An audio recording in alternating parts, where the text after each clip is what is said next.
Okay. Good evening. Welcome to the regular meeting of the Bellflower City Council. It is Monday, November 23rd, 2020. We are reconvening for open session. There is no reportable action to report that was taken during closed session. This evening, we have one public hearing item on city code sections governing signs in our city. We have no ordinances, no resolutions for consideration. We do have one item for consideration on the California Cities for Local Control, and we have 5 items this evening on our consent calendar. It is 7:04 by my watch, and I am calling this meeting in order. Before we begin, please note that all public meetings will be recorded. When a participant logs in via the computer or calls in to join the meeting, their name and their phone number will be visible to all participants. Unless you are providing public comment, your audio will be muted and your video will be disabled. Persons wishing to be audience members to the meeting may do so anonymously. Anonymous participants, however, will not be recognized for public comments. Persons who seek to bypass the city's host controls will be dropped and blocked from the meeting. Thank you for your cooperation. Madam City Clerk, roll call, please. Mayor Pro Tem Coops? Here. Councilmember Dutton? Here. Councilmember Hamada? Here. Councilmember Santinez? Here. Mayor Garza? Here. Thank you for that, Madam City Clerk. This evening will be led in our invocation by Councilmember Sunny Santinez, and I will lead the Pledge of Allegiance this evening. Please rise. Please bow your head in prayer. Heavenly Father, we thank you for the gift of life, the gift of community. We thank you for all the blessings you have bestowed upon us. We thank you for our military. Please keep them safe as they keep us safe. We thank our first responders. We thank you for giving us wonderful staff.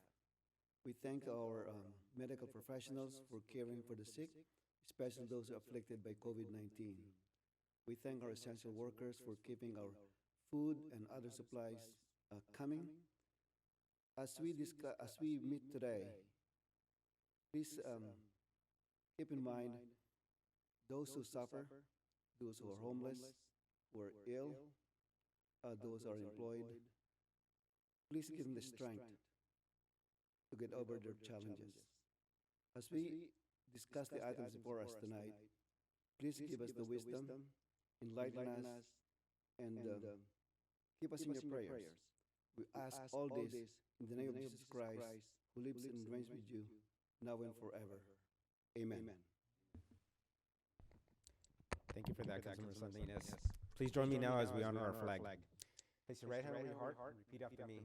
I pledge allegiance to the flag of the United States of America and to the republic for which it stands, one nation, under God, indivisible, with liberty and justice for all. Thank you for that. Next item is City Council announcements. And so let me start that off. The annual tree lighting ceremony will not be held in downtown Bellflower this year due to COVID-19 restrictions and to help keep our community safer at home. However, everyone is invited to visit the city's social media accounts on Friday, December 4th at 6:30 p.m. for a special message from the mayor and city council, along with a virtual lighting of Bellflower's 70-foot live Christmas tree.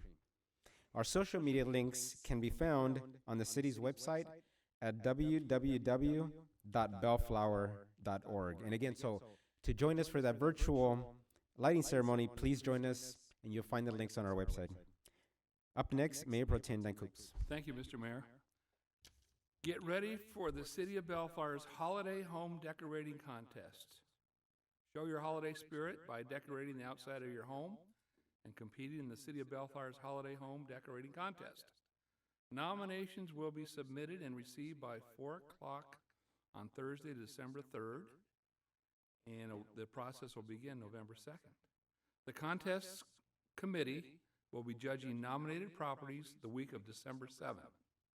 The winning homes will be recognized with a lawn sign and a certificate of recognition from the mayor and the city council. This program is open to Belfair residents in single-family homes only. Condominiums, townhomes, apartments, mobile homes, and gated communities are excluded from the participation. For more information, please call the Parks and Recreation Department at 562-804-1424, extension 2261. Thank you, Mr. Mayor. Thank you for that, Mayor Pro Tem Coops. Up next, Councilmember Raymond Hamada. Yes, thank you, Mr. Mayor. Flu shots. The County of Los Angeles is offering free flu shots. Medical experts recommend that everyone 6 months and older should be immunized against flu, especially people 65 and over, pregnant women, and children younger than 5 years, and people with chronic medical conditions. For more information about where to get your free flu shot, please visit the public health website at publichealth.lacounty.gov. Okay, thank you, Mr. Mayor. Thank you for that, Councilmember Hamada. Up next, Councilmember Ray Dutton. Thank you, Mayor Garza. This year, more than ever, we need your assistance for the holiday food and toy drive. The Bellflower Volunteer Center is working closely with residents, the community, groups and churches, schools, service clubs, and organizations to provide Thanksgiving and Christmas food boxes and/or gift cards to families in need. Low-income families and seniors are referred by the school district along with local agencies for assistance during the holidays. Please note that due to the COVID-19 that we are unable to accept donations of goods as we have done in the past. It is not too late to donate for Christmas, though. We are still accepting gift cards and monetary donations for canned goods and gifts for the children. If you would like to be a part of this important program, or if you have any questions, please contact the City of Bellflower's Volunteer Center at 562-804-1424, extension 2331, or email mnavarro@bellflower.org, and any support is very greatly appreciated for this venture. Thank you. Thank you for that, Councilmember Dutton. Last but not least, Councilmember Sunny Sanez. Thank you, Mayor. The City of Bellflower is invested in helping business community survive and thrive during this pandemic. We have partnered with Gift Bar to create a custom website for our residents to purchase digital gift cards. Merchants can now sign up for free to participate. To kick off this new program, the city has discounted gift cards available. For example, you can purchase a $50 gift card to participate in Bellflower business and pay just $40, and that's about 20% discount. These digital gift cards can be purchased at www.buybellflower.com. I repeat, www.buybellflower.com, and you can add a selfie video message to the recipient, and off it goes. Virtual shopping is the way to go this time of the year. For more information, please visit www.bellflower.org. That's all I have, Mr. Mayor. Thank you for that, Councilmember Santinez. Okay, item number 10, public comments. Mr. Stewart. This is the time set aside for the public to address the city council on matters not listed on the agenda. Those wishing to speak on an agenda item must utilize one of the methods listed on page 2 of this agenda. You will be given 3 minutes to address the city council. Attempts to provide comment at times not designated on the agenda may result in the city dropping you from the meeting. Thank you for that, Mr. Stewart. To the public, if you would like to speak, please use the raise hand feature. If you're joining us this evening by computer, it appears under the Participants tab. If you're joining us by phone app, it will appear under the More button at the bottom right-hand corner. And if you're joining us by phone, please press *9 to raise your hand. You will be called upon by the Deputy City Clerk in the order received. You can then unmute your microphone so that you can provide your comments. Thank you. Madam Deputy City Clerk, do we have any members of the public wishing to provide public comments this evening? Mayor, I'll give the public just a moment to utilize the feature.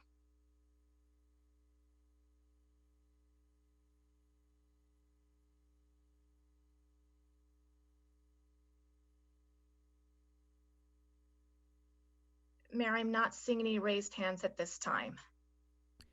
Thank you for that, Madam Deputy City Clerk. Then let's move on to item number 11A. Mrs. Stewart. This is a public hearing and its consideration of possible action to conduct a public hearing to read by title only, waive further reading, and introduce ordinance number 1404, an ordinance amending the Bellflower Municipal Code, Chapter 17.68, in its entirety, and other BMC sections governing signs to regulate the time, place, and manner that signs are erected and constructed within the city's jurisdiction. And we have Ms. Corpus and Ms. Catherine Bruin for the staff report for you tonight. Thank you for that, Mr. Stewart. Welcome, Ms. Corpus. Thank you, Mr. Mayor. And Catherine, our assistant planner, is going to go ahead and give the presentation.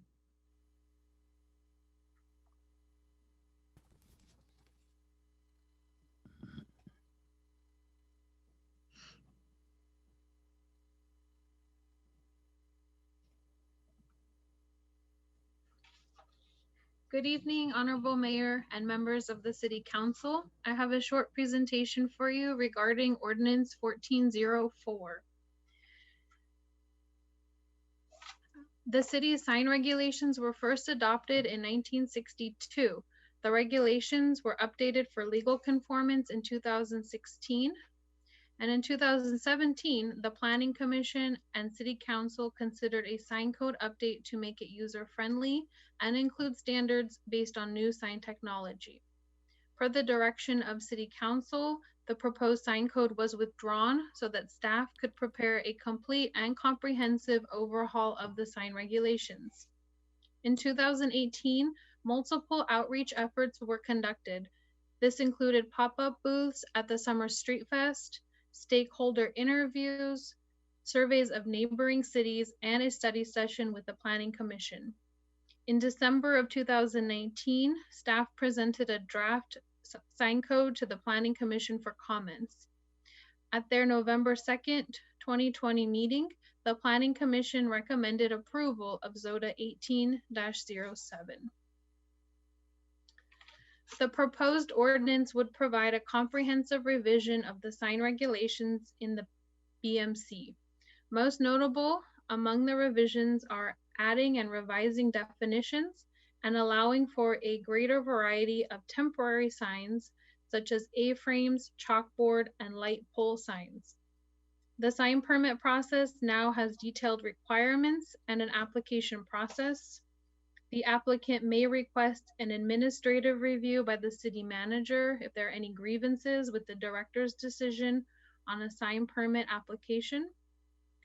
To ensure high quality and cohesive signage for new developments and shopping centers, as well as provide flexibility on unique signs, there is a master sign plan process with director or planning commission review and approval.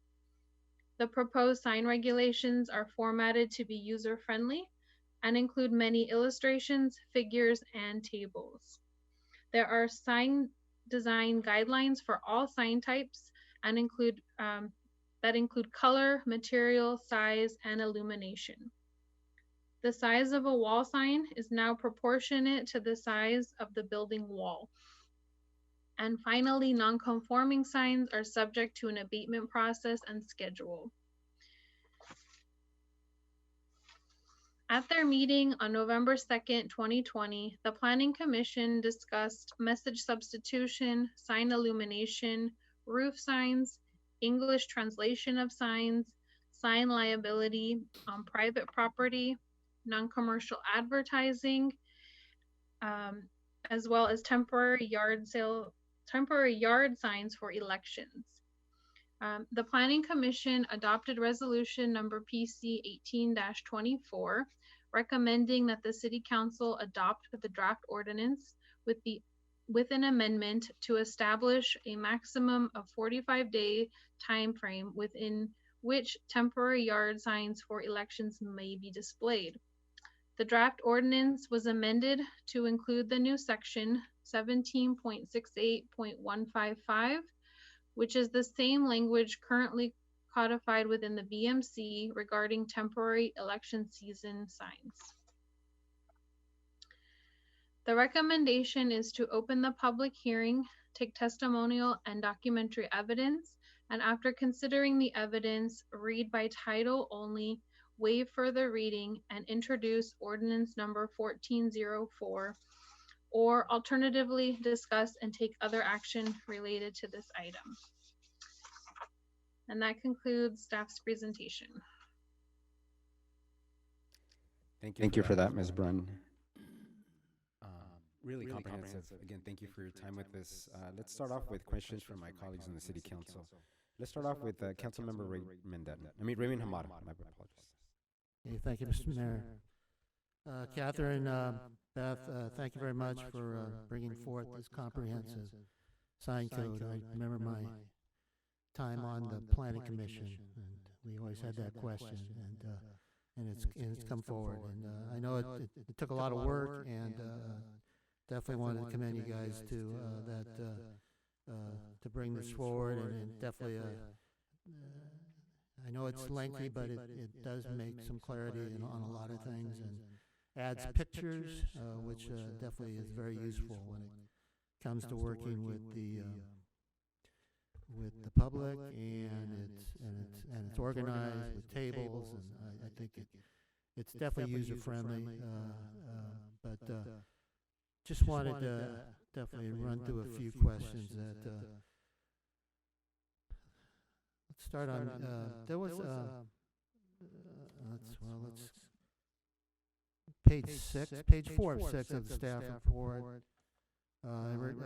item D, in regards to the massage establishments, and as we know today, if you were to see them, they should not be operating, I'm not sure, but, the curtains and the question of keeping them open, and I know a lot of times with sign codes it's tough to enforce a lot of things like that one, and I know there's another section you added about a sign that's on the interior, but if it's visible it becomes a sign. If it's not, and when you walk into a business, you see a lot of signs, and so those are some things that make it tough to enforce. But you might be able to enlighten us on how you may try to tackle those. But over the years, sign ordinances usually came across as either you got your identification or you think you're going to advertise, and so regulations should hopefully just identify what business it is, and so on, and maybe the services provided, and so on. So I'm trying to go through this and move through it quickly. When we go to the exempt signs, page 12 of 64, staff report, in general, I was looking through that category, and could staff advise us if address numbers are considered signs?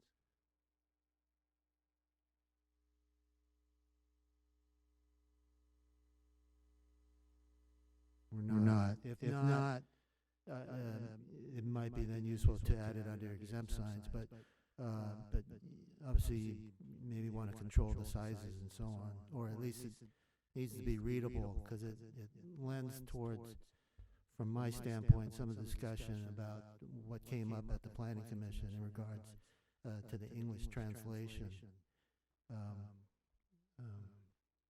When I first arrived at the City of Monterey Park as a staffer, and one of my duties was to clean up the English-only requirement of the sign code, and it was definitely quite a hurdle. And the focus we were pushing was definitely public safety needs to find the building by its address. So that's why I asked to at least identify in some fashion. So back to the question of address numbers, would it be an exempt sign in your thought? Mr. Mayor, members of the council, this is Carl Berger. I'll try to answer that for you. Two observations. One is I'm well familiar with that particular provision of the Monterey Park Municipal Code, which is no longer in the code. The English requirements are actually unconstitutional. There are a string of cases that provide that if you require English only signs, that is an unconstitutional limitation on free speech. So certainly from that jurisdiction, those regulations no longer exist. With regard to addresses themselves, there are two observations on that. One is, I believe it's under the California Building Code, there is a requirement for a specific type of address numbering in terms of how big the numbering needs to be and where it's located. The actual assignment of address numbers is usually made by the post office and also now by the city, which has a separate regulatory process for assigning addresses to specific locations. The public safety aspect of things has always been a consideration. I think that much of that consideration has been modified in the advent of GPS locator devices and what have you, which allows public safety to go to specific areas and addresses within the city. So the original need before GPS was around to have large legible address signs is really no longer as much of a concern as it used to be. To answer your specific question about whether or not address signs are exempt, I don't believe they're specifically listed as exempt, but it certainly is a government type of communication in terms of where a specific location is, and that is certainly a government speech, as addresses are required for both residential and commercial structures and are shared with public safety. I'm happy to answer any additional questions, but I hope that answers your specific question. All right, thank you, Carl. Next question in regards to a wall sign. I know there was some language in the ordinance about you can't transfer sign area from one business to another, and that's good. Otherwise, signs would be all over the place. Does the new ordinance classify a directory wall sign, which may be a larger wall sign that has all the business names on it, like a small little insert? Or is that now going to be treated as non-conforming and we'll get them down come time? Is that classified somewhere, staff? Yes, so Councilmember Hamada, so directory signs are not counted toward the wall sign maximums. Directory signs do have separate requirements. It's on page 55 of the ordinance itself, 55 out of 64. So directory signs, one is permitted for any type of development that has 10 or more units. And like I mentioned, they're not counted toward the wall sign requirement. Okay. All right. Okay. Those for larger complexes. Correct. All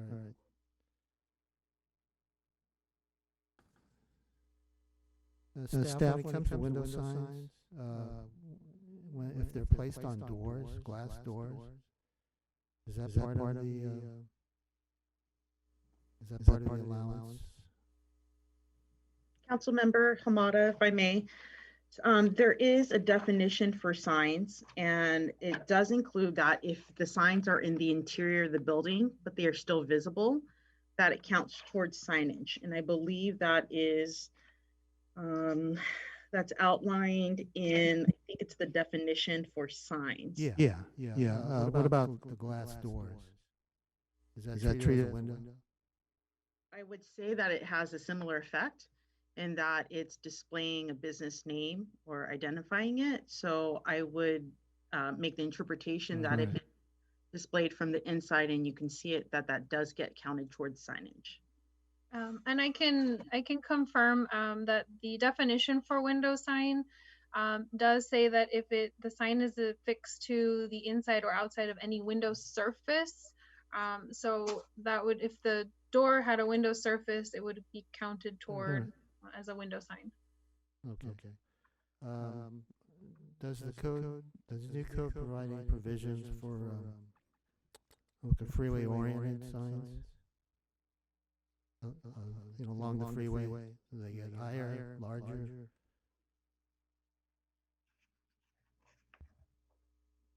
Or is it just, it'll fall under, be it pole signs or,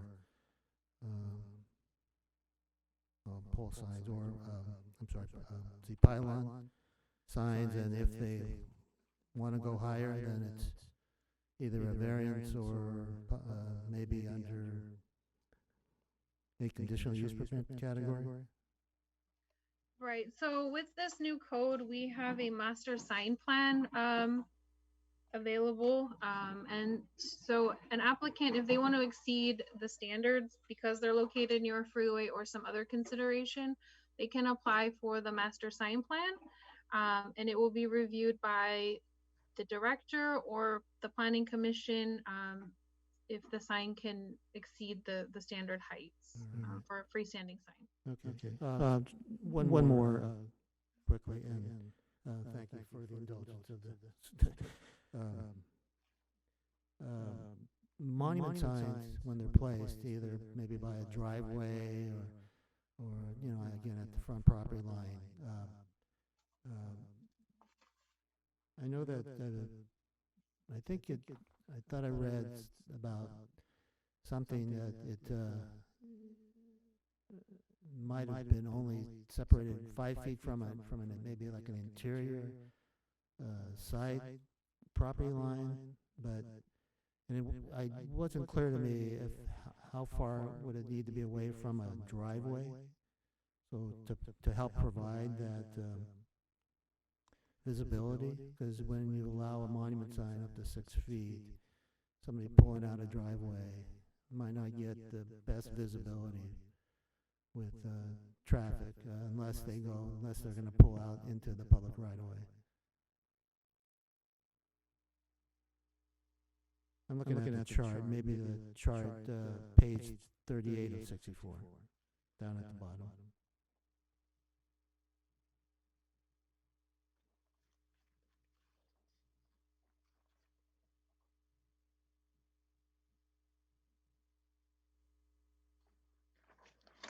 Councilmember Hamada, so that is correct. So the sign provisions for a monument sign is not less than 5 feet from an interior property line and each egress of a driveway. All right. Give it 5 feet. All right. Okay, last question, just maybe just for, again, information, well, just for clarification, under pole signs, page 50 of 64, number 2, the exposed poles are prohibited. So I noticed you provided a drawing or a picture of a pole sign on the next page, and it appears to have a pole. So I just want to be sure. So poles would need to be sort of boxed in.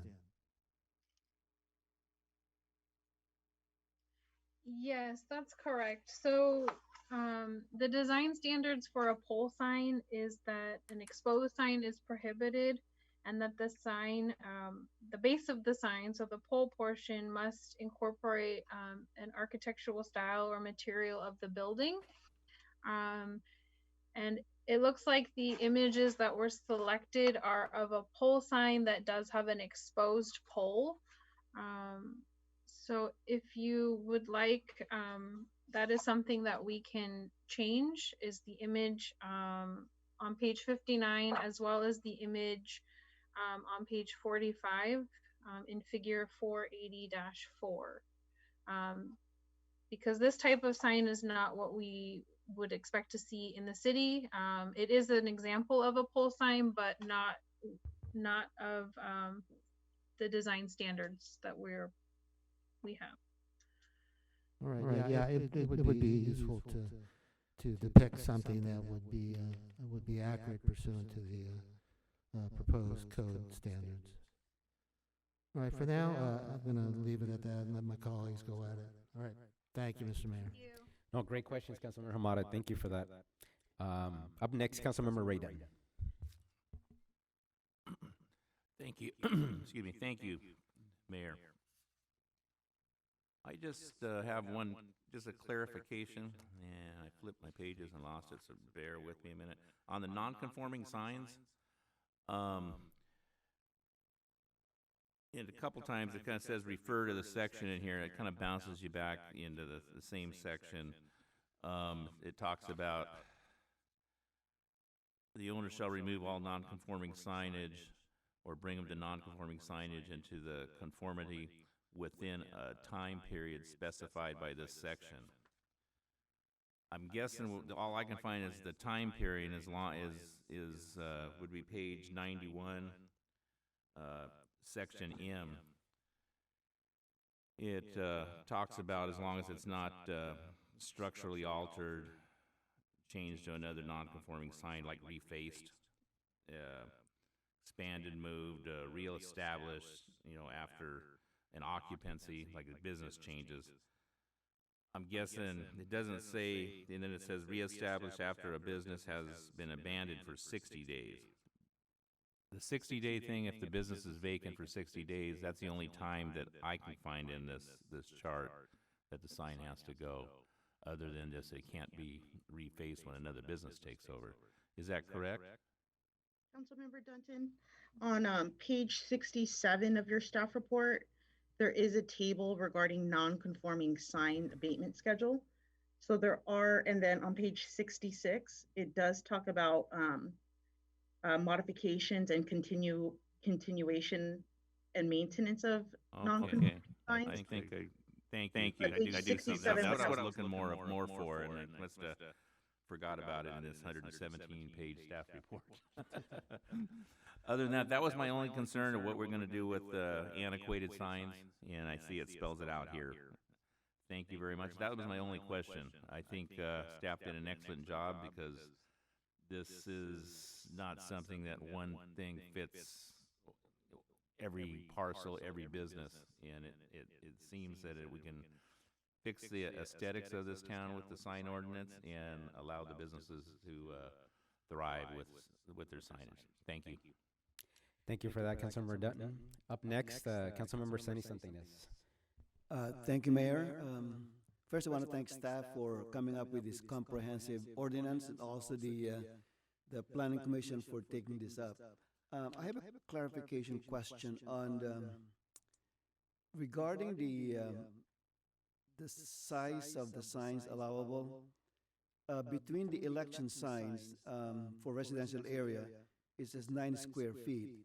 In most of the rest of the ordinance, it is 6 square feet.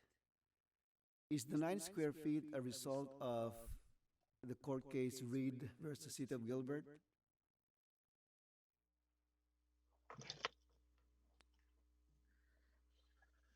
Mr. Mayor, members of the council, I'll take that one on also. This is Carl again. The Supreme Court case did not specifically provide a bright line requirement with regard to size of the temporary signs with regard to elections. However, the advice from our office is that certainly around election time, to be more generous with the signage actually promotes free speech as opposed to being conservative on the total area of the signage. So that 9 feet would be allowable under that particular Supreme Court case. You can go lower and match it and have it uniform with the other temporary sign requirements. But this was certainly something that we did look at and thought was fine from a First Amendment particular standpoint. But if the council wants to go and just have a uniform size, that's also okay. So because what I'm getting at, Carl, is if you look at 6 square feet, that is huge. Our typical sign is that's 2 feet by 3 feet. For residential area, that is huge. Unless Are you counting both sides of the sign or just one face? Mr. Mayor, members of the council, I'd have to defer to Beth on that. I don't have that answer right off the top of my head, but I believe it's usually just one face of the sign. But That's correct. Councilmember Santinez, it is usually based on the face of the sign, because if we want to regulate how big that size sign can be, and so therefore it's based on that single face. Okay, so if that's the case, 9 square feet in residential area is huge because that's 3 feet by 3 feet. So Carl, again, City Attorney, you don't see any problem if we bring it down to 6 square feet? no, there's no problem with that. Okay. All right, that's all I, and when appropriate time, I'd like to make that, propose that amendment to make it 6 square feet for election signs in residential areas. So it's going to be similar to the rest of the ordinance. Thank you, Mr. Mayor. That's all I have.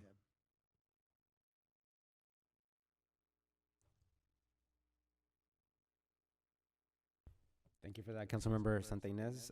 Up next, Mayor Pro Tem Coops. Thank you, Mr. Mayor. I was especially interested in the question asked by Councilman Dutton with abandoned and old signs, because we do have a lot of them in this town that need to be dealt with. No one seems to, they just look the other way. So that was important. But I have no other questions. It's a very complete report. And like all of us have been part of the Planning Commission over the years and always visited this over and over again, but this, like all of our work came to fruition, and we have a good item to vote on tonight. So thank you, staff. Thank you for that, Mayor Pro Tem. And again, I want to echo my colleagues' comments regarding really the comprehensive state of this effort. I know it's taken a while to put together. I know it's undergone a couple back and forths, but I do want to commend staff on really good job on this comprehensive effort with signage. Really, most of my questions have been answered already. My colleagues on the council already asked most of them. The only one that I do have, and I'm not sure if I missed it in here, is regarding digital billboards. Do we have anything regarding digital billboards in this? No, I believe it's carved out. Beth, would you explain that exemption to the mayor and council? Sure. So digital billboards are actually part of the ordinance. I know the definition does mention that it be a static billboard, but the way we interpreted that is that it not move. So it's not like a rotating billboards, but a digital billboard would be allowed with a conditional use permit pursuant to this sign ordinance. Okay, great. And again, is that in here, or is this more of a segue into a more comprehensive digital billboard language signage? I think I know what you're referring to. In regards to a project that's coming up, that would be handled under a development agreement zoning layover. So that would be a project that would fall under the DAZZLE. And in it, it does allow for flexibility from the sign code. So there are provisions in this sign ordinance related to billboards. However, I believe the project that you may or may not be referring to, that is going to fall under the DAZZLE, which is going to be scheduled at a different time. The development agreement would stipulate all the would stipulate all the billboard provisions that would apply to those specific locations. Okay.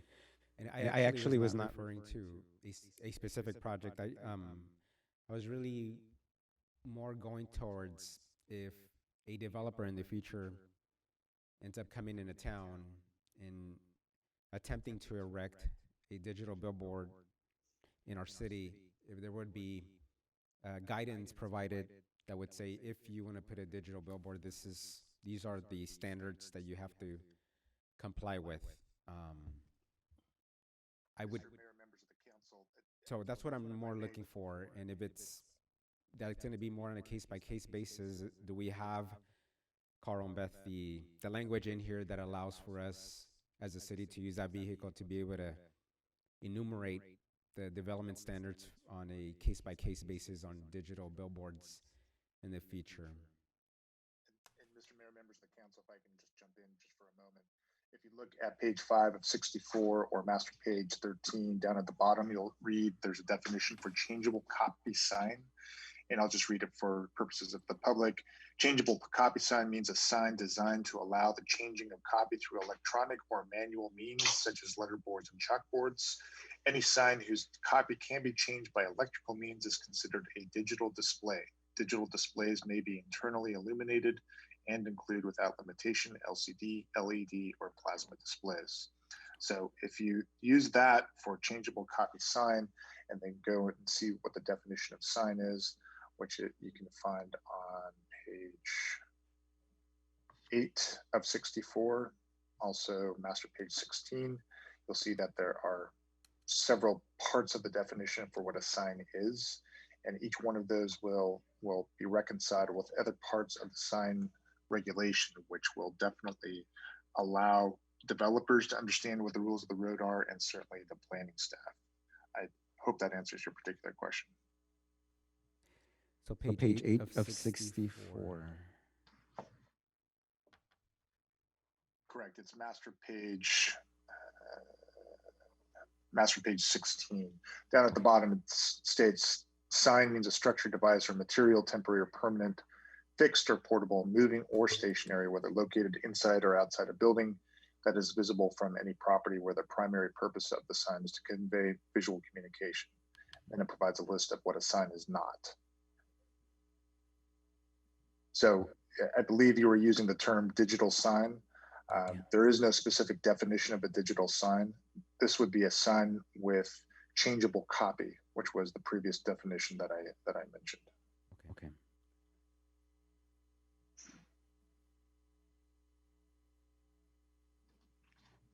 So if a developer comes in and wants to have a digital billboard anywhere in our city, this provides us a vehicle to be able to call for a developer a certain amount of lumens, let's say, for example, that's emitted, and to ensure that it's not too bright. Like I just want to make sure that we have the foundation to be able to guide companies on that and not be restrictive after that. Does that make sense? Yes, sir. So if you go to, let me just use signs facing residential areas as an example. That's starting on master page 19. It's also identified as page 11 of 64. And it's specifically it's section 17.681110. It says signs facing residential areas, and you'll see that there's several regulations. And then starting at the top of page 12, which is the next page, subsection D says, a photometrics plan may be required by the director to ensure all lights and glare associated with an illuminated sign is shielded or directed so as to prevent glare on adjacent properties or highways. So I'm just pulling this one out as an example to try to address your specific concern. There are regulations within this proposed ordinance that provide for the types of protections that I think you're concerned about. Okay. And so, Okay, and then, go ahead. Mr. Mayor, if I may, also with billboards in certain zones like the CG, M1, OS, and public use zones, they are subject to a conditional use permit, and those would have conditions of approval associated with it. So if there are specific conditions that need to be added related to mitigating whatever impacts those billboards have on the area, then that is also a way to regulate those impacts would be through the conditions of approval. Okay, that's great. And where I'm going with all this is that we've all seen, I think, our fair share of digital signs around, not only here in our surrounding area, but in other locations, like in a big city in Nevada, where you have really bright signage. And I would just hate for us not to be able to have the measures in place to be able to prevent that type of illumination, not just in our residential areas, but just in general. I've seen plenty of them that are facing, like along roadways, and and that are really bright and literally within 5 miles from here, which are frankly a deterrent and a potential for accidents. And so, if staff and our attorney feels that we have the mechanism in place within this proposed ordinance to be able to prevent that and mitigate for that, then I'm fine. I just wanted to ensure that we were in a place to prevent things of that sort with an emerging technology that we have with digital signage, and it continues to evolve. So I thank staff for answering my questions on that, and to my colleagues for indulging me in my long questions with regards to this. And so with that, any other questions, gentlemen? Nope? No, I move we open the public hearing, though. Great, okay. So Second. I have a motion by Councilmember Dutton and a second by, did I hear somebody? Second. Councilmember Santa Ynez, sorry. I knew it came from here, I just didn't know who it was. It's the plexiglass. Yeah, so I have a motion by Councilmember Dutton and a second by Councilmember Santa Ynez to open up the public hearing. Without objection, that will be the order. Madam Deputy City Clerk, do we have any members of the public wishing to make comments this evening regarding public hearing item 11A? Mayor, I'll give the public just a moment to utilize the feature.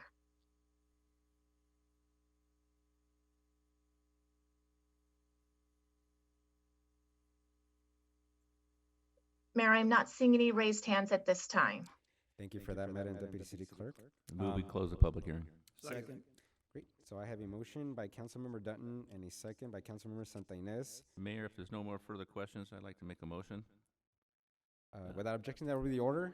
Yes, go ahead. Read by title only and waive further reading and introduce ordinance number 1404, an ordinance amending the Bellflower Municipal Code, Chapter 17.68, in the entirety of the Bellflower Municipal Code sections governing signs, regulations, and time, place, and manner that signs may be erected and constructed within the city's jurisdiction.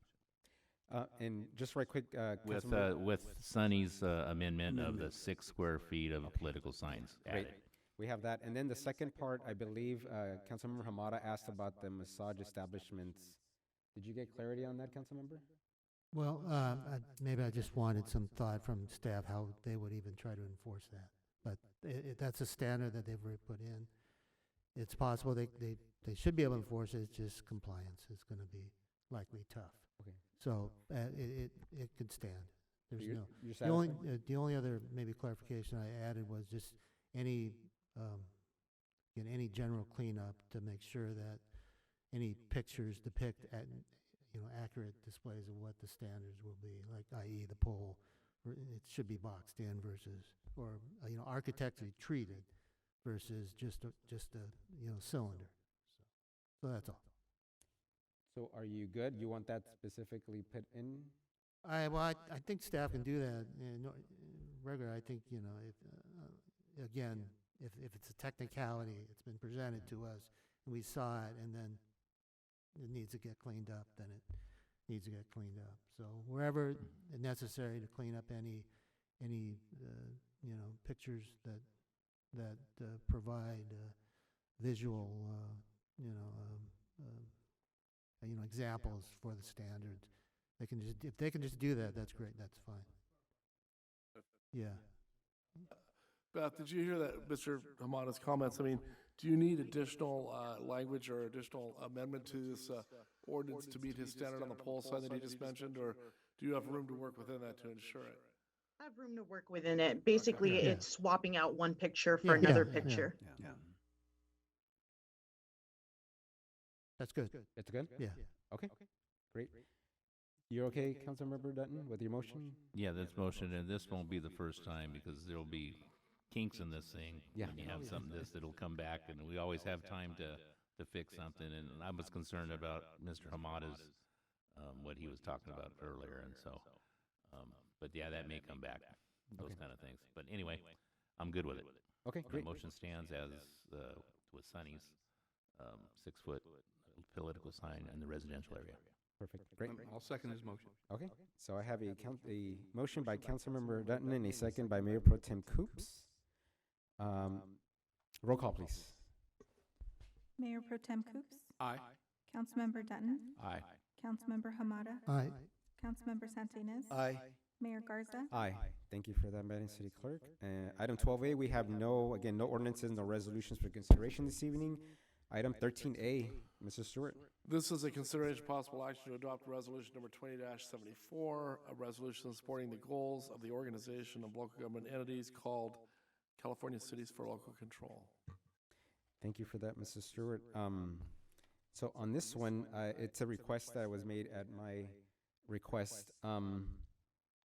I think from past comments that we made on the city council, the overreach that Sacramento has upon local jurisdictions is, I think it's acknowledged and established, and it seems to be increasingly happening.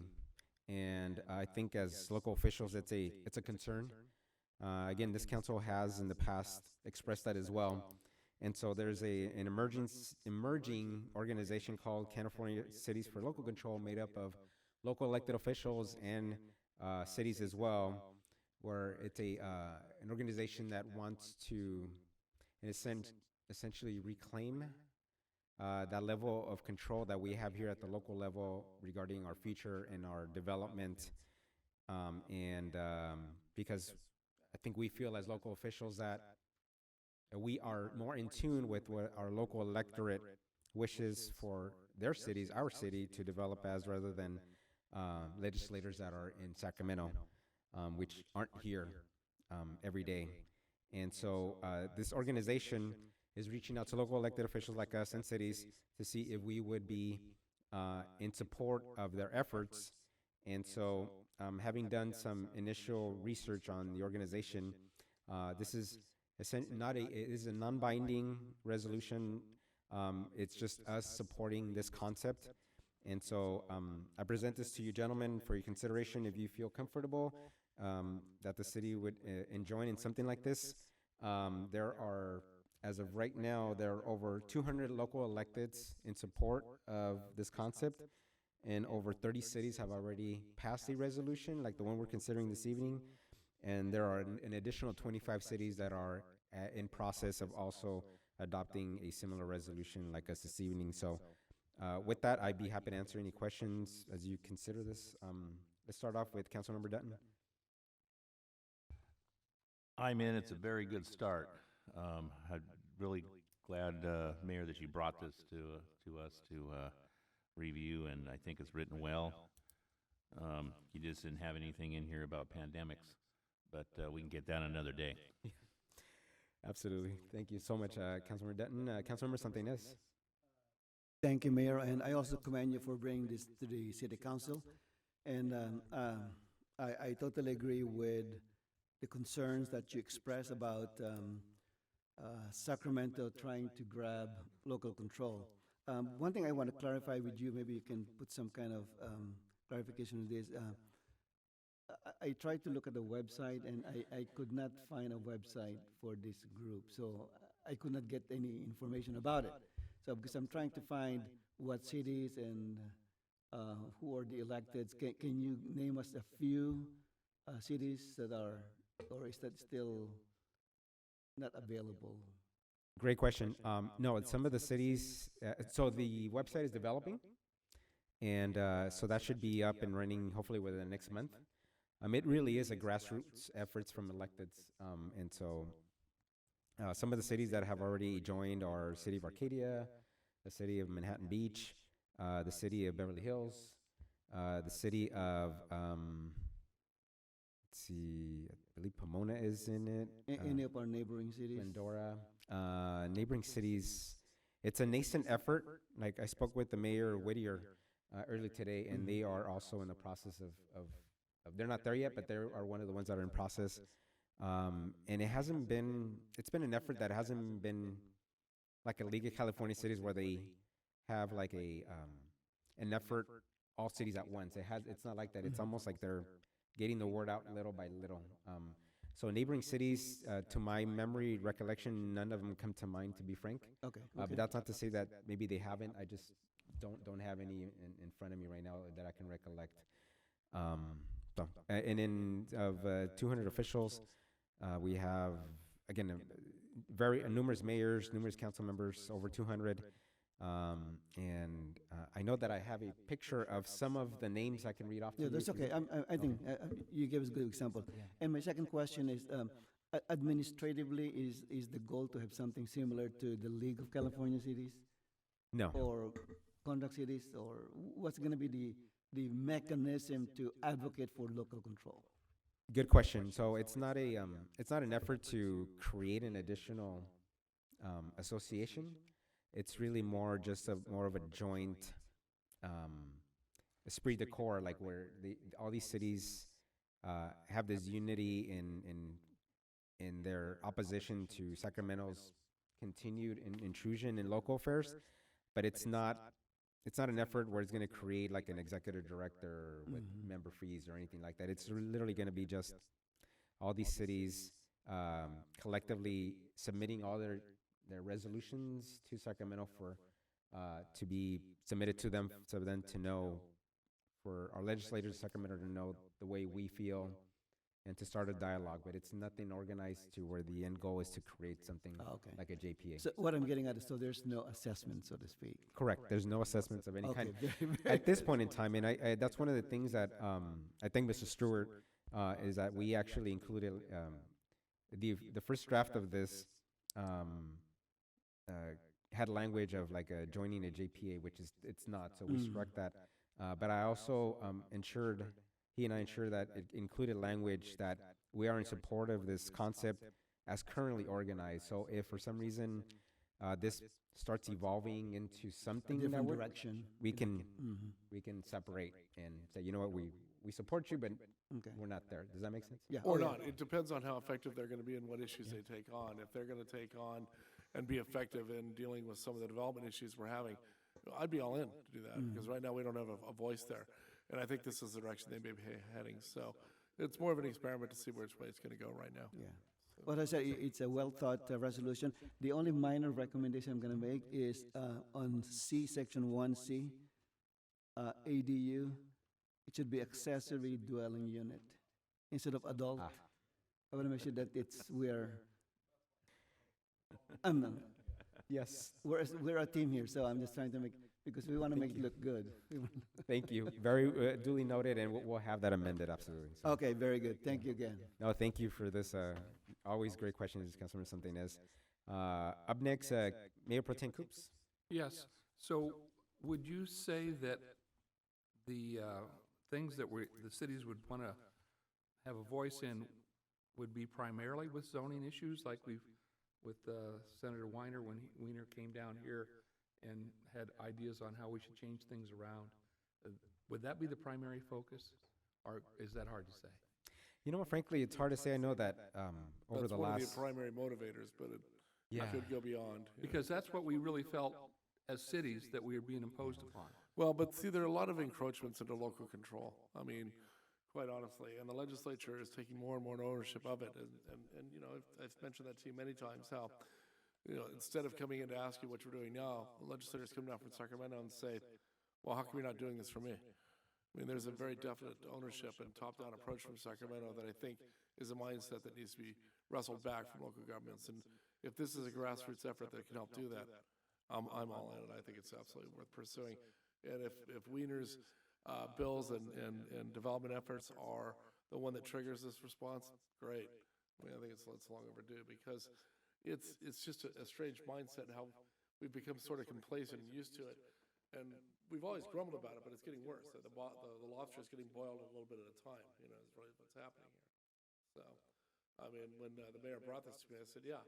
I mean, I think, look, do I think this is going to have any effect? I have no idea. I have no idea at all. But if we're throwing a brick through the window, it's probably not a bad thing to do. So, I think it's probably worth doing. I think, again, I think the more recent nexus has been development, as you mentioned, but there's nothing in here that prevents us from, like, if this evolves in our local control with regards to other topics end up coming up, that this would just be exclusive to development. It could be anything where we feel that. I mean, Sacramento Torrance, would this treat comes us. from a council member in Torrance, and Torrance has a lot of issues. I mean, starting with marshlands and oil and all sorts of issues that they're fighting with Sacramento about. So it could, from that perspective, it could spin off anywhere from their perspective. But if there's an issue that we like that we want to glom onto, it might be an effective mechanism. At least we can rattle the chain and get some support for it. So when we are a member of contract cities or the League of Cities, this is not what they do for us, so we need to go a different direction? I mean, when when we're a member of a group of cities that are working on our behalf, this is not what they're about to do. It's just different. It's a different way of applying. Different way of approaching it. Okay. Yeah, just another voices. I mean, in short answer to your question, what I think you're answering is, do the League of California Cities and the contract cities meet some of the specific things that these guys want to get addressed? No, they're not. And that's why they're forming this group as more as a grassroots effort. The League, as you know, we've talked about this over and over again, they talk to Wiener, they engage Wiener, they seek to engage Wiener constructively. I'm not sure that's a good course of action. I mean, some of the stuff he's proposing is just downright insane. And, maybe we don't want to interact with him constructively. Maybe we want to, start letting him know we're not happy with this at all. And the residents aren't happy with it. So, I mean, he's talking about density issues that would just be murderous to some of these cities down here. So, I mean, I think that's what started some of this up. So what are the mechanics? How would this work when you have a group of people that are thinking as cities would, different from Sacramento? How is that able to, you convey or change the ideas in Sacramento? How does that work? Do you go up there and solicit them? Do you call them to a meeting in the city? How does that, So the way these things usually go is there's a series of bills that come through. I mean, Gonzalez makes us aware of, hundreds of bills every month that go through to start the process up in Sacramento. A number of these bills are just bad legislation. All right. And most of them don't catch fire, some do. But if you've got a bad bill that's catching fire, you want to get some cohorts and people up there that express your point of view.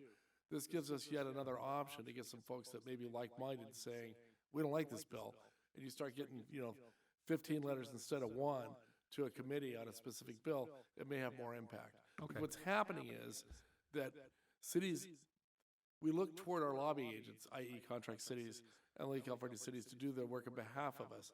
They don't. They work for a greater whole. They have all sorts of issues. They're balancing issues up and down the state with, hundreds of members. They can't possibly do this. But if you've got cities that of the 20, 30 cities of like-minded folks that, you can ask for a favor and they'll do that for you. They'll mail in letters of support for an issue you care about. And maybe it catches fire. Maybe the league starts paying attention to it or not. But what happens is the legislation goes through, or a portion of it goes through, and we're stuck with it. And nobody's really paid attention. The whole diligence and resilience in watching the legislature, it's kind of a fading art. And there used to be every city, when I started in this business, every city had administrative analysts that looked at these bills day to day. Boom, boom, boom, boom, boom. Nobody has that anymore. Nobody funds that kind of staff level to review those bills and make recommendations to city council and what to oppose or not. So what's happened is advocacy is falling behind. Okay. Well, That's the bottom line. I'm fine. Let's do it. Yeah. I just had to figure it out what we're doing. I don't need any redundancy, Yeah, no, you're right. The last thing you want to do is build another bureaucracy. We have no interest in developing another league or contract cities or independent cities or anything else. Well, then, I was surprised to learn, I didn't even know the deal that Sam Alavito was a part of. Is that? Independent cities, yeah. Exactly. I never knew that existed. I don't think there's any fire in the belly to develop another organization like that out of this or any other group. So we're not going to do that. All right. Well, that was my only concern. And like Sonny, what is it going to cost, Yeah. No, and again, there's no cost involved. Right. It's more just really just in spirit. And if it evolves, then we have the option of being able to. And we're not obligated to a certain point of view. I mean, for instance, these guys get off on a tether, and they want to advocate for something entirely stupid. We don't have to do that. We can stake our own territory here, But we're going to be inviting anybody with the entire state of California to participate if they'd like. Absolutely. So that's what's happening little by little, kind of like that. It's spreading. They're going to have to, frankly, if they're going to do a grassroots approach, they're going to have to narrow their approach to one or two items. That's really what it's going to have to be. It's got to be local control on issues like law enforcement and zoning and just move away from it. Otherwise, it'll become a mess. So I think ultimately that's what you'll see as this organization goes forward. Again, like the mayor said, and I certainly agree, we don't know if this has legs or not, but it's worth seeing if it does. I think that's where it goes. So this even could preclude going towards, remember we talked about going charter city because we thought we might get some more protection for ourselves? dust still on the table, this wouldn't necessarily cause that to change. Okay. Yeah. And so, like Jeff said, what's evolving with cities is you have organizations like Lee and Contract Cities that have existed. They've done good, but the level of intrusion onto local affairs is such that even those organizations either are not comfortable engaging because it's that caustic, or their member base. You have some cities that are way in support that think that we need intrusion from Sacramento, and there are some that are way on the other side that are like, leave us alone, right? And so because of that, these organizations end up becoming just stale, and they just stop. And so this effort is independent of that. And I think really it's really more of a reflection of frustration, the fact that they feel that we don't have these traditional associations that are engaging on behalf of cities anymore. And it's a frustration. So it's really evolving. It's interesting. Contract cities by historically evolved as really a single issue organization. As actually carving out the existence of the counties to be able to provide services to these contract cities and not get overcharged for them. Okay. And they That banded was their together. main- They did a very, very good job making sure that happened in the legislature. So they have these protections. And then, of course, as it's gotten more complex over the years, it's taken on other issues. And, you know, and I think if contract cities, if they rally behind a cause, they're still an effective lobbyist. But with their membership, the number it is, there aren't that many issues they're going to take on. And some of them they're just not going to bother with because it's just painful. Yeah. You know, so, yeah. And I find this all fascinating because I think time after time, every poll that's out there shows that our electorate has much more of a trust in us as local officials rather than Sacramento, yet we continue to get this intrusion from Sacramento thinking that we don't know what we're doing here at the local level, which I just find really fat. And our sales tax measure is a case in point, right? And that we're able to, you know, our public trusted us with that, and all these state measures that we're going to add additional taxes didn't pass. So anyways, I'll leave that where it's at. Thank you for that, Mayor Pro Tem Coops. Would it be safe to say 90% of the legislature is made up of people that were council members originally? As you think, and No? there's more than there used to It be. used to be the deal, wasn't it? Yeah. There was hope back in the 80s and 90s. There was a lot of hope when they started redistricting following the Pete Wilson debacles, and that there would be local legislators that would be running, and that has happened, local legislative run. Unfortunately, there's a different effect. We're seeing people that move away and seem to forget their local roots, and they move more toward the issues and aspirations of the leadership. Right. And it's been frustrating, quite frankly. So while the answer is yes in physical numbers, and there has been more local council members who have gone to the legislature, they've not turned out to be effective advocates for the cities, for the most part. There are exceptions, you know, I mean. But there's a lot of senators and right. assembly members that have not been council members ever, and so there's even more of a disconnect with them because they really have no idea of what we've done here. So, last but not least, Councilmember Hamada. Yes, thank you, Mr. Mayor. Again, I concur. Thank you for bringing this to our attention. This entity is on Facebook. Yeah. That is correct. It's by them on Facebook.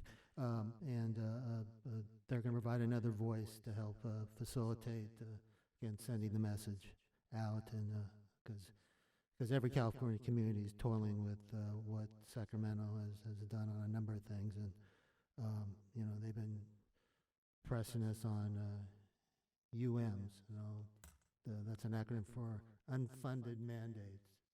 And they just keep hitting us hard, and this you know, collective effort is going to help, you know, drive on those issues, and so that we can you know, be heard. And I think hopefully every city out there is going to know that, yeah, this is a must. And if it's not with, you know, contract cities, because that's, you know, there's only so many there, and the league, but also any group that can help push forward, you know, the needs of cities, it's definitely going to hopefully pay off. So again, thank you, Mr. Mayor, for getting this to us, and let's move on it. Thank you for that, Councilmember Hamada. So let's move on to public comments now. Madam Deputy City Clerk, do we have any members of the public wishing to make comments regarding this evening's item 13A? Mayor, I'll give the public just a moment to utilize the feature.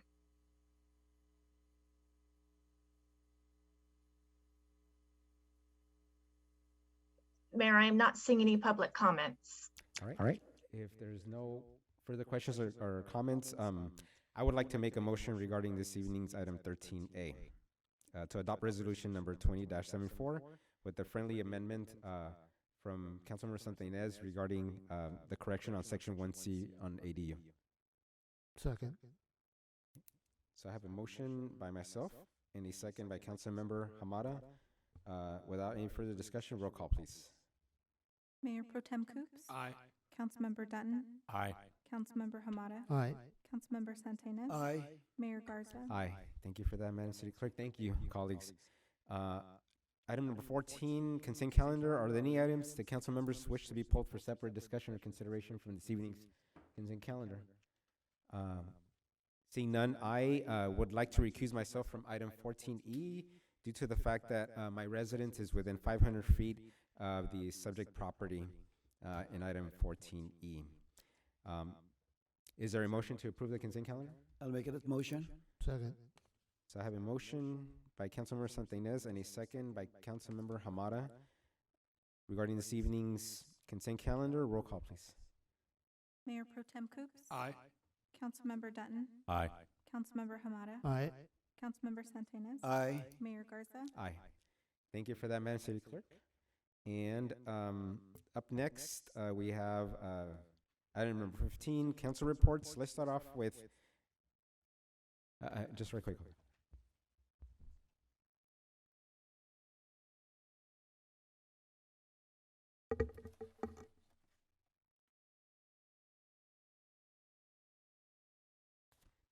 You know what, before we move on to item 15, let's take a quick 5-minute break. And then we'll, it is 8:15. Let's reconstitute here like around 8:21 at the latest. Thank you.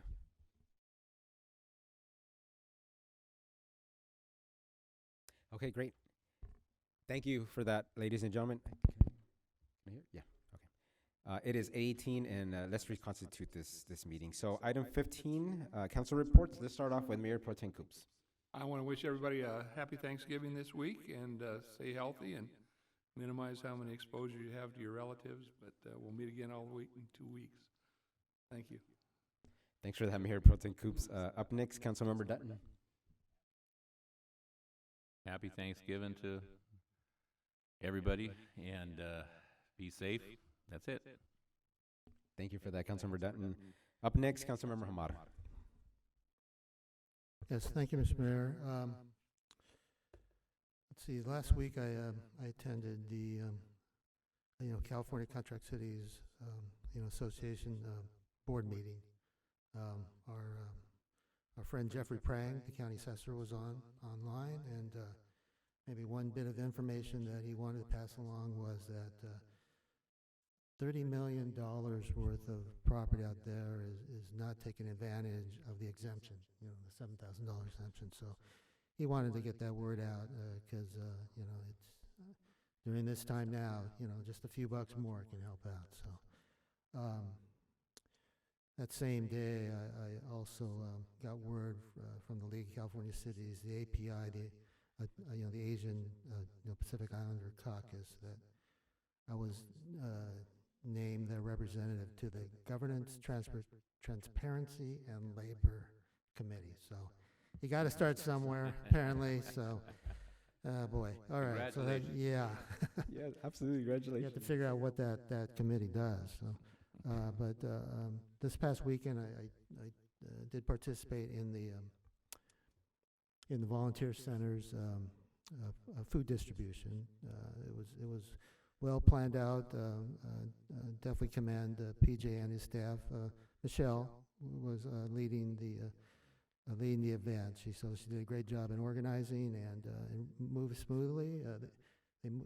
They served a lot of vehicles in that short amount of time, and wanted to just add the shout out to Assemblyperson Christina Garcia for providing a donation of food and turkeys, and I think Janice Hahn participated with a donation, and some of the local churches, First Missionary Church, to Liberty Utilities, Walmart even got involved, and the Elks Lodge. So definitely wanted to thank all of them as part of the event.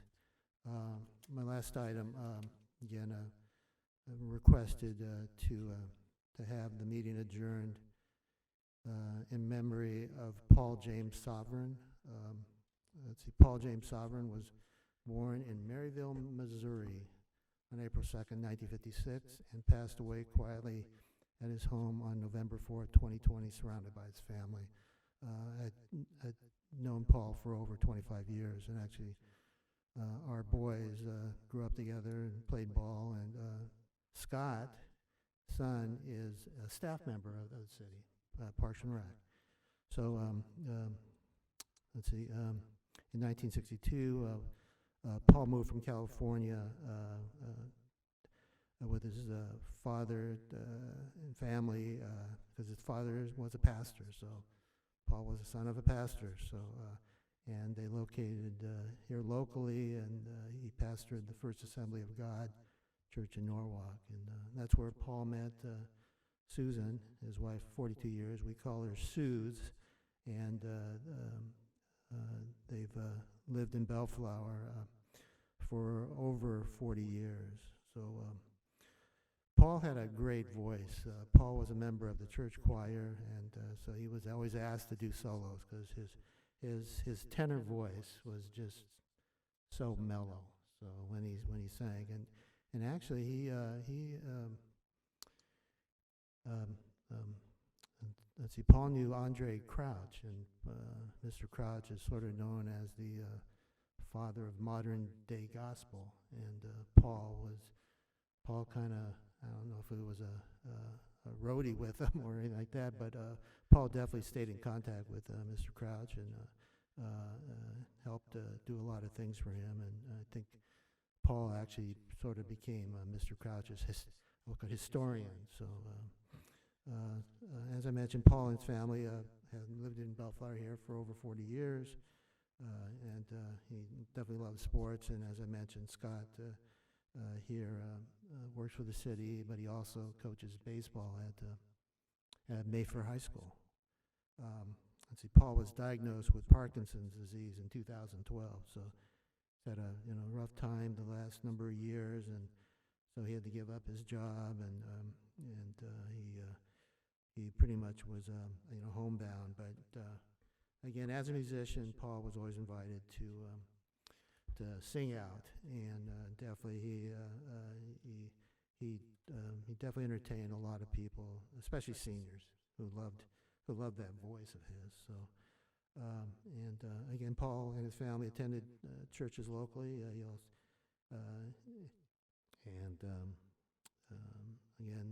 his wife Suze and son Scott, but they also had a daughter, Kristen. So and he had a sister, Linda, and her husband, Steve. So our deepest sympathies and heartfelt condolences go out to the entire Sovereign family. All right. Thank you, Mr. Mayor. Thank you for that, Councilmember Hamada. Up next, Councilmember Sonny Santinas. Thank you, Mayor. First, I want to take this opportunity to thank our Deputy City Clerk, Karen Avery. Tomorrow is her last day at work here at Bellflower. She'll be moving back to Texas. When the word got out that she's moving back to Texas, I called her and told her that I wasn't totally surprised because her family's there, and if I remember correctly, she would go back to Texas twice a year to visit the family. So, Karen, I wish you the very best, and we'll stay in touch. Secondly, last Friday, I was looking at my calendar, last Friday marks the 6th month of the operation of New Hope Shelter. I think we had a great report, and I'd like to ask staff and City Council if we can invite Mercy House to give us a presentation here at City Council at one of our future meetings. I think it's good to hear what they can tell us in terms of how the New Hope Temporary Shelter Service has been operating for the first 6 months. And finally, I wish everyone happy Thanksgiving. Please stay safe, especially with the surge of coronavirus cases. I know it is very tempting to celebrate with family, but please use caution, use common sense, and hope that you'll be very safe. And we'll see you in the next meeting. Thank you. Thank you for that, Councilmember Santinez. I will ask my colleagues for their indulgence. I know we're almost there. It's my last regular business meeting as a member of the City Council, and I would like to share some things that I've done, and so if you'll indulge me. The first thing is on the 11th of November, we actually had our unveiling ribbon cutting of our Veterans Memorial event. And I just really just wanted to take a moment to thank my colleagues for the support of really just renovating this memorial in a very appropriate manner. And I want to thank our veterans for all their service. You know, this is a small token again of our acknowledgement for their service, and to the families as well. And really, last but not least, I just want to thank our staff. They really just hit out of the ballpark, especially Len Gorecki with the supervision of the construction, and really the overall planning and management by PJ Milana, our Director of Parks and Rec. So just a fantastic job, not only in the event, but in the actual Veterans Memorial itself. If you haven't visited it, again, it's an experience if you go, not only during the daytime, but also especially at night. Again, just thank you. Really, I just couldn't be more proud of our city for that Veterans Memorial. And then on the following day, on November 12th, Councilmember Hamada, Mayor Pro Tem Coops, and myself attended the Bellflower Unified School District board member farewell for President Jerry Cleveland, as well as Debbie Quadros on their 25 years for Jerry and 9 years of service by Debbie Quadros on that board. And as I stated on behalf of our city, anytime that anybody dedicates that level of time and commitment to serve our public, it's commendable. And so, again, we were there to represent the city, and I thank my colleagues for joining me for that. On November 16th, I actually had a conversation and a call with Senator Portantino regarding housing legislation. And as Mayor Pro Tem Coops mentioned before, housing is an issue that seems to be coming down from Sacramento quite a bit, and we expect that during this legislative session in Sacramento that will begin in January, that housing will once again be a major topic of conversation. And so I actually had a conversation with Senator Portantino regarding framing a bill on housing that we think not only will meet the interests of Sacramento, but that I think will protect and respect local control, which, in my humble opinion, that has not been done with any bill here recently. And so it's encouraging, it's hopeful, and if hopefully his bill will progress enough and become law, and again, that in a manner that respects our local control here. And so I'm excited about having a small piece of his effort.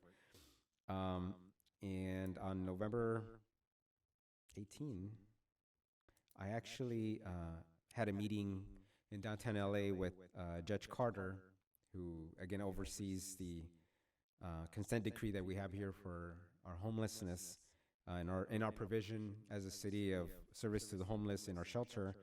But it was also a meeting with our county director of mental health, John Sharon. And so it was only 5 of us in this meeting. It was really intimate. And the topic of a conversation was with regards to those members of our public that are out in our streets, that are not in our shelter, but really don't qualify to be in our shelter. So I'm talking specifically of the severely mentally disabled, which really require a different level of service. And we know that we have some of those in our city right now. And I know that our public knows that, and we get calls about that. And I know that it's frustrating, not only for our residents, for us, as well as council members, but also to our staff that has to address and try to mitigate for that daily. And so as I shared with the judge and Mr. Sharon, we are not pleased with the level of service that we're getting from the county with regards to the severely mentally disabled. And as I shared with them, that we expect more for the return from the investment that our citizens make when they pay their taxes. And it was a frank discussion. I thank Mr. Sharon, again, Judge Carter, for arranging for this. And I expect that not only will be in the discussion going forward, but that other cities will as well, as I shared with Mr. Sharon. So I will share more details with our staff here in the near future, but let's just say that we definitely got attention. And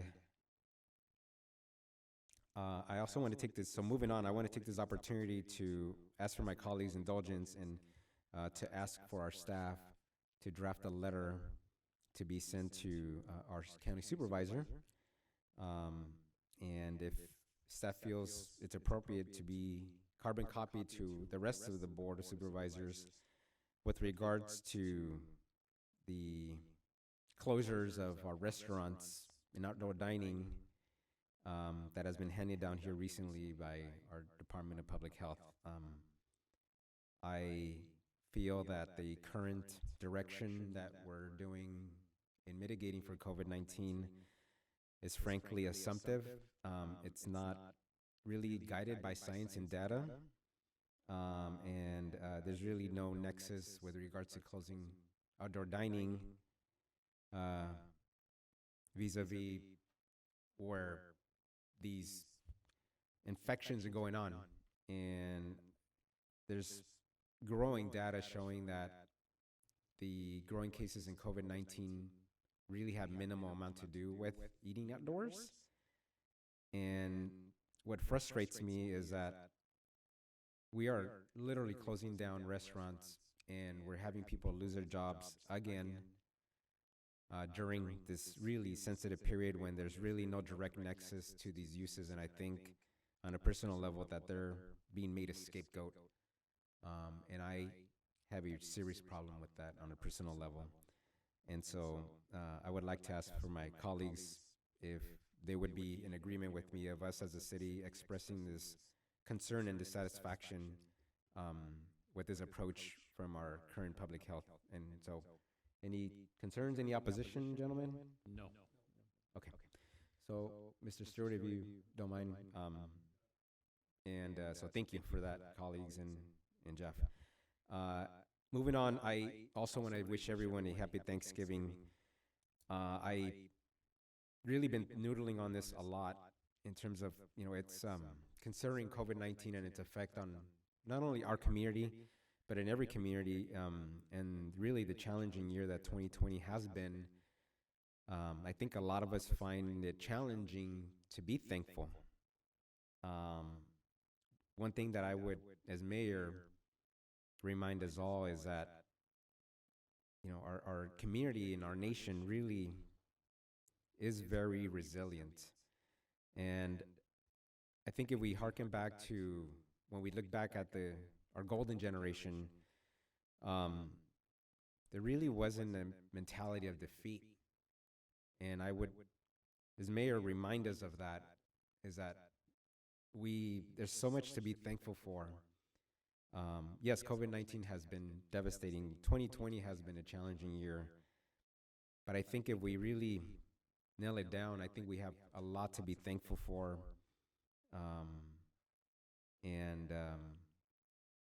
There's so many that are suffering out there. So, I ask everyone to just be thankful for our essential workers, for the blessings that we have in being alive, for our neighbors, for our family that we have, and just in the comfort that we are getting close to beating this disease. And so I, on a personal level, want to thank my colleagues